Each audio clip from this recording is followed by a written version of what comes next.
गुरुदेव के आशीर्वाद से प्राचीन मंत्रों की इस श्रृंखला में एक बार फिर आप सभी का स्वागत है। नवरात्रि आरंभ होने वाली है। नवरात्रि का पहला दिन माँ शैलपुत्री का पूजन किया जाता है। कहते हैं कि नवरात्रि के पूरे 9 दिनों तक माँ की अलग अलग रूपों की अलौकिक पूजा साधना की जाती है। माना जाता है कि जो लोग अपने घर में पूरे 9 दिनों तक माँ की आराधना करते हैं, माँ का आशीर्वाद उन पर व उनके परिवार पर हमेशा बना रहता है। बहुत से लोग नवरात्रि के व्रत भी रखते हैं, लेकिन जो लोग व्रत नहीं रख पाते हैं उन्हें भी 9 दिनों तक माता रानी का पूजन अवश्य ही करना चाहिए। नवरात्रि के पहले दिन माँ शैलपुत्री का पूजन किया जाता है। धर्म प्रेमियों, आज की इस वीडियो में हम आपको माँ शैलपुत्री की महिमा और उनकी कथा सुनाएंगे और हम आपको आज के दिन स्वास्थ्य का एक उपाय बताने जा रहे हैं। इस वीडियो को अंत तक ज़रूर देखिएगा। ये स्वास्थ्य का उपाय आपको शाम को ही करना है। ये स्वास्थ्य आपके जीवन में, आपके घर में माता रानी का उत्कृष्ट आशीर्वाद आपके जीवन में बरसाने वाला है। तो इस वीडियो को अंत तक ज़रूर देखिएगा। धार्मिक मान्यताओं के अनुसार माँ शैलपुत्री की कथा सुनने मात्र से ही दुर्भाग्य सौभाग्य में बदल जाता है, भाग्य चमकने लगता है और माँ शैलपुत्री का भरपूर आशीर्वाद हमें प्राप्त होता है। माँ शैलपुत्री का जन्म शैल यानी कि पत्थर से हुआ है, इसलिए माँ शैलपुत्री की पूजा करने से जीवन में स्थिरता आती है। अगर महिलाएं माँ शैलपुत्री की पूजा करती हैं तो उनके जीवन में सौभाग्य की उन्हें प्राप्ति होती है। माँ शैलपुत्री पिछले जन्म में माँ सती थी, इसलिए माँ शैलपुत्री की पूजा करने से वैवाहिक सुख प्राप्त होता है। माँ शैलपुत्री का विधिवत पूजन करने से मूलाधार चक्र भी जागृत होता है। शास्त्रों के अनुसार माँ शैलपुत्री चंद्रमा पर अधिपत्य है। माँ शैलपुत्री अपने भक्तों को सभी प्रकार का सौभाग्य प्रदान करती है। माँ शैलपुत्री की पूजा करने से चंद्रमा के सभी दोष समाप्त हो जाते हैं। माँ शैलपुत्री पर्वतराज हिमालय की बेटी है। माँ शैलपुत्री का वाहन बेल यानी कि प्रसव है। माँ अपने दाहिने हाथ में त्रिशूल धारण करती हैं तथा इसी त्रिशूल से शत्रुओं का नाश भी करती हैं। उनके बाएं हाथ में कमल का फूल रहता है, जो शांति तथा ज्ञान का प्रतीक है। माँ शैलपुत्री शांति और उत्साह देने वाली और भय का नाश करने वाली है। उनकी आराधना से भक्तों को यश, कीर्ति, धन, विद्या और मोक्ष की प्राप्ति होती है। माँ शैलपुत्री अपने भक्तों में उत्साह का संचार करती है। उनके इस रूप की पूजा से मन पत्थर के समान मजबूत होता है और आपके अंदर प्रतिबद्धता आती है। माँ शैलपुत्री अस्थिर मन को केंद्रित करती है। आइए जानते हैं माँ शैलपुत्री की उत्कृष्ट व्रत की कथा क्या है। एक बार प्रजापति दक्ष ने एक बहुत बड़ा यज्ञ का आयोजन किया। इसमें उन्होंने सारे देवताओं को अपना अपना यज्ञ भाग प्राप्त करने के लिए निमंत्रित किया, किंतु शंकर जी को उन्होंने इस यज्ञ में आमंत्रित नहीं किया।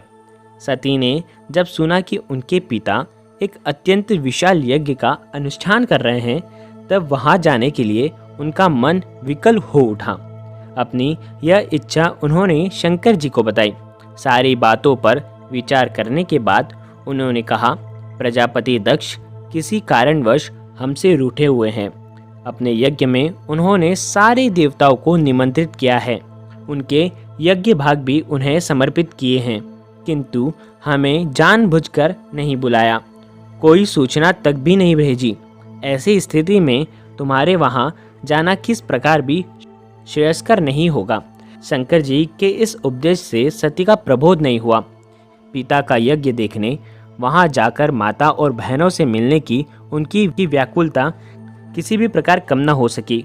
उनका प्रबल आग्रह देखकर भगवान शंकर ने उन्हें वहां जाने की अनुमति दे दी। सती ने पिता के घर पहुंचकर देखा कि कोई भी उनसे आदर और प्रेम के साथ बातचीत नहीं कर रहा है। सारे लोग मुंह फेरे हुए हैं। केवल उनकी माता ने उन्हें स्नेह से गले लगाया। बहनों की बातों में कटुरता और उपहास के भाव भरे हुए थे।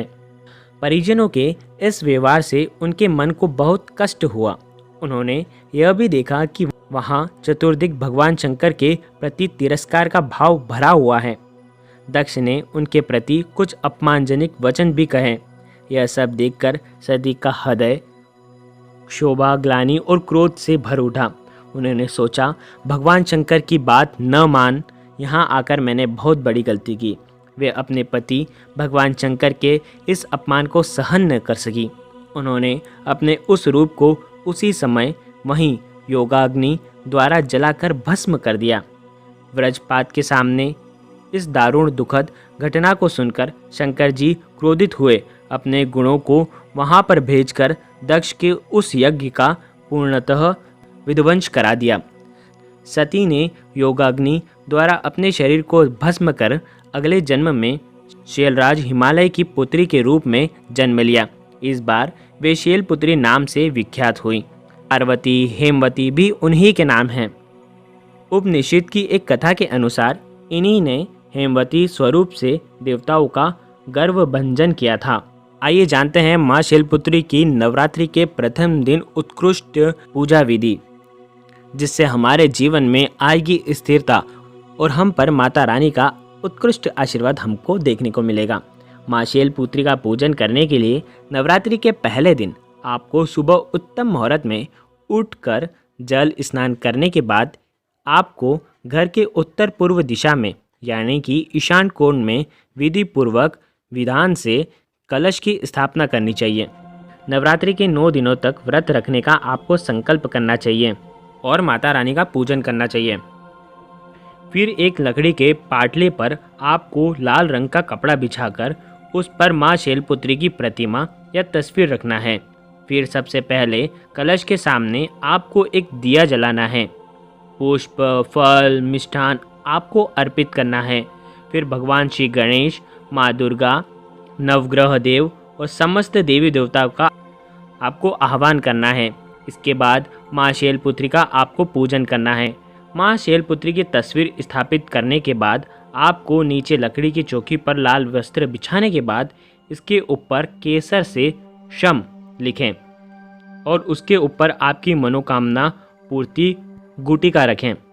इसके बाद हाथ में लाल पुष्प लेकर शैलपुत्री देवी का ध्यान करें। ध्यान रखें, आप अगर सफ़ेद पुष्प लेते हैं तो यह बहुत ही उत्कृष्ट होगा, क्योंकि माता को सफ़ेद चीज़ें बहुत पसंद है। और मंत्र बोलें, ओम ऐं ह्रीं क्लीं चामुंडाय विच्चे ओम शैलपुत्री देवे नमः। एक बार और मंत्र का शुद्ध उच्चारण आपके समक्ष रखते हैं। ओम ऐं ह्रीं क्लीं चामुंडाय विच्चे ओम शैलपुत्री देवे नमः। मंत्र के साथ ही हाथ के पुष्प को मनोकामना गुटिक व माँ की तस्वीर के सामने आपको रख देना है। इसके बाद भोग प्रसाद आपको माता रानी के सामने मंत्र उच्चारण के बाद अर्पित करना है। उसके बाद आपको कम से कम 108 बार आपको मंत्र का उच्चारण करना है। शुद्ध उच्चारण इस प्रकार है, ओम शम शैलपुत्री देवे नमः। मंत्र संख्या पूर्ण होने के बाद माँ के चरणों में अपनी मनोकामना को व्यक्त करें, माँ से प्रार्थना करें और श्रद्धा से आप आरती करें। धार्मिक मान्यताओं के अनुसार इस दिन देवी माँ को गाय का शुद्ध घी अर्पित करने से आरोग्य का आशीर्वाद मिलता है, अर्थात सभी तरह के रोग से मुक्ति हमें मिलती है। माँ को खीर का भोग अत्यंत प्रिय होता है। माँ शैलपुत्री को घी अर्पित करने से सारी परेशानियाँ दूर होती हैं और शरीर निरोगी काया के रूप में उत्पन्न होता है। माँ शैलपुत्री को सफ़ेद रंग की वस्तुएं अधिक प्रिय होती हैं, इसलिए नवरात्रि के पहले दिन माँ को सफ़ेद वस्त्र, फूल चढ़ाएं और सफ़ेद रंग की मिठाई का भोग लगाएं। माँ शैलपुत्री की आराधना से मनोवांछित फल और कन्याओं को उत्तम वर की प्राप्ति होती है। माँ के इस पहले स्वरूप को जीवन में सफलता प्रतीक माना जाता है। नवरात्र के पहले दिन से आखिरी दिन तक घर में सुबह शाम कपूर जलाकर माता रानी की आरती करना चाहिए। आपको हम एक ऐसा उपाय बताने वाले हैं जो आपको नवरात्रि के पहले दिन करना है। नवरात्रि के पूजन के समय आप कुमकुम से माता रानी को तिलक करते हैं। आप हल्दी से माता रानी को तिलक करते हैं। अब इस हल्दी और कुमकुम को आपको माता रानी के चरणों में स्पर्श कराना है। माता रानी को आपकी मनोकामना बोलनी है। माता लक्ष्मी को आपको याद करना है और आपकी मनोकामना बोलनी है। इसके बाद आपको घर के बाहर आपके मुख्य द्वार पर जाना है। वहाँ पर घर के आइट साइड दोनों तरफ आपको पहले गंगा जल से आपको दीवार साफ करनी है। उसके बाद आपको साथिया बनाना है। 2 स्वास्तिक आपको दोनों साइड बनाने हैं। आप सीधे हाथ से अनामिका अंगुली से आप ये साथिया बनाएं। बहुत ही उत्कृष्ट इसका प्रभाव होने वाला है। स्वास्तिक बनाने से माता रानी की शक्ति आपके घर में खींची चली आती है। माता रानी नवरात्रि में भ्रमण करती है और इस साथिये से उनकी ऊर्जा आपके घर में आती है और आपके घर से सारी नकारात्मक चीज़ें बाहर हो जाती हैं। ये साथिये आप कुमकुम के भी बना सकते हैं या हल्दी के भी बना सकते हैं। इससे माता रानी की कृपा से कष्टों से मुक्ति मिलती है और घर में नकारात्मक ऊर्जा भी दूर होती है। माँ शैलपुत्री देवी पार्वती का ही एक रूप है जो सहज भाव से पूजन करने से शीघ्र ही प्रसन्न हो जाती है और भक्तों को मनोवांछित फल प्रदान करती है। गुरुदेव के आशीर्वाद से प्राचीन मंत्र, यंत्र और उपाय आपको प्रभावना के रूप में दिए जा रहे हैं। आपके अपने इस चैनल को लाइक करें, शेयर करें, सब्सक्राइब करें और बेल आइकन को ज़रूर प्रेस करें। जय माता रानी, जय गुरुदेव, प्रणाम।